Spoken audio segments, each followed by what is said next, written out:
In this lesson, we're going to continue investigating proportions in chemical bonds.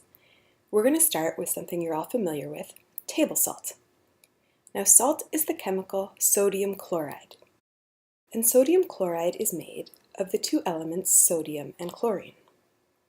Now, when Davies broke down salt into sodium and chlorine, he found a constant ratio of the mass of sodium to chlorine. For example, in one sample of 58 grams of sodium chloride, he would have gotten 23 grams of sodium and 35 grams of chlorine. If he had a sample of 580 grams, he would have had 230 grams of sodium and 350 grams of chlorine. And if he had 348 grams of salt, that would have broken into 138 grams of sodium and 210 grams of chlorine. And this ratio is always about 0.65. So there's this relationship between sodium and chlorine when it bonds to form salt. To summarize, in sodium chloride there is a constant mass ratio of sodium to chloride, and it equals approximately 0.65. Now, scientists found constant ratios like this in all sorts of substances they tested. Let's take a look at a few different salts made with chlorine. Here we have potassium chloride. If you were to measure the mass of potassium and the mass of chlorine in this salt, you would always find a constant ratio of about 39 grams of potassium to 35 grams of chlorine. Let's look at magnesium chloride. Here, you'll again find a constant ratio. This time, there will always be 24 grams of magnesium to approximately 70 grams of chlorine. One more example, hydrogen chloride. Here, you will have a mass ratio of 1 gram of hydrogen to 35 grams of chlorine. No matter how big your sample, this ratio will always be the same. Now, by the mid-1800s, it was known that chlorine was 35 times heavier than hydrogen, which is the lightest element. So let's visualize that. If we had 1 unit of chlorine, it would take 35 units of hydrogen to weigh the same amount. Knowing this, let's take another look at hydrogen chloride, where we knew that there was 1 gram of hydrogen for every 35 grams of chlorine. Let's say that the amount of hydrogen that weighs a gram is 1 unit of hydrogen. Now, the chlorine in hydrogen chloride weighs 35 times as much as the hydrogen. So how many units of chlorine weigh 35 times as much as a unit of hydrogen? Well, in our scale, it's just 1. 1 unit of chlorine weighs 35 times as much as 1 unit of hydrogen. So, in hydrogen chloride, chlorine and hydrogen bond in a 1-to-1 ratio. You have many, many, many of these pairs making up the gas hydrogen chloride. So we just figured out, much like the scientists in the 1800s, that in hydrogen chloride, for every 1 unit of hydrogen, there is 1 unit of chlorine. Let's check out one of our other salt examples. This one was potassium chloride, where for every 39 grams of potassium, there are 35 grams of chlorine. And scientists know that potassium is 39 times heavier than hydrogen, and chlorine is 35 times heavier than hydrogen.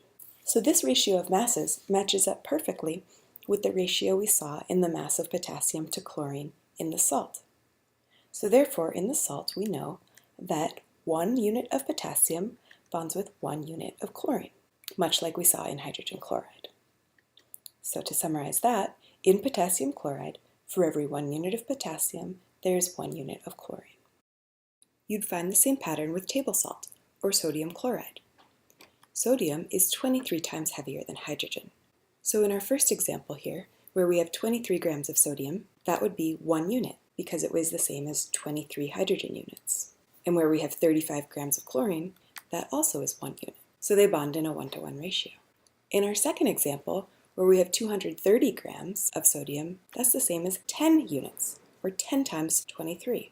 And 350 grams of chlorine is 10 units of chlorine, or 10 times 35. And again, it's a ratio of 1-to-1. Finally, 138 grams of sodium is 6 units, or 6 times 23. And the 210 grams of chlorine is 6 times the 35 gram unit of chlorine.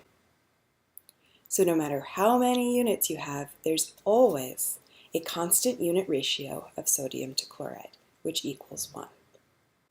We have one more example to look at, and this one breaks the mold a little bit. That was our magnesium chloride. Now magnesium bonds to chlorine in a ratio of 24 grams to 70 grams. Let's look at the masses. Magnesium weighs 24 times as much as hydrogen. Chlorine weighs 35 times as much as hydrogen, as you know. So the mass ratio of a magnesium unit to a chlorine unit is 24 to 35. But the ratio we find in this salt is 24 to 70.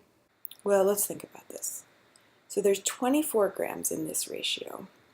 And that we can say is 1 unit because it's 24 times as heavy as hydrogen. But the chlorine is actually 2 times the 35 gram unit. So there are 2 units of chlorine for every 1 unit of magnesium. And it's by looking at these mass ratios that scientists determine that for every 1 unit of magnesium, there are 2 units of chlorine. And as we'll find out later, that's because each magnesium atom is bonding to 2 chlorine atoms. Let's use all this information to solve a problem. If a sample of magnesium chloride has 72 grams of magnesium, how many grams of chlorine does it have? Well, let's set up our ratio problem. We know that no matter what, the ratio of magnesium to chloride is going to be 24 grams of magnesium to 70 grams of chloride. So this has to equal the ratio in our sample, which has 72 grams of magnesium and an unknown amount of chlorine. To solve this, you determine that 72 is 3 times 24 grams, so X has to be 3 times 70 grams, and that means X is 210 grams of chlorine. Let's analyze these numbers a little bit. We know that there are 24 grams of magnesium per unit, and that our sample has 72 grams of magnesium. If we divide 72 by 24, that will tell us how many units of magnesium we have. We get 3 units of magnesium. Let's do the same with chlorine. We know there are 35 grams of chlorine per unit, and our sample, we discovered, has 210 grams of chlorine. So if we divide these, we find out there are 6 units of chlorine in the sample. If we take a look at this, there are twice as many units of chlorine as there are magnesium, which is consistent with our conclusion that for every 1 unit of magnesium, there are 2 units of chlorine. So ratios aren't always going to be 1 to 1 or even 1 to 2. Chemicals come together in all sorts of different ratios. But the cool thing is the more we study it, the more predictable those ratios become. In our next lesson, we're going to use the periodic table to predict in what ratios different elements combine.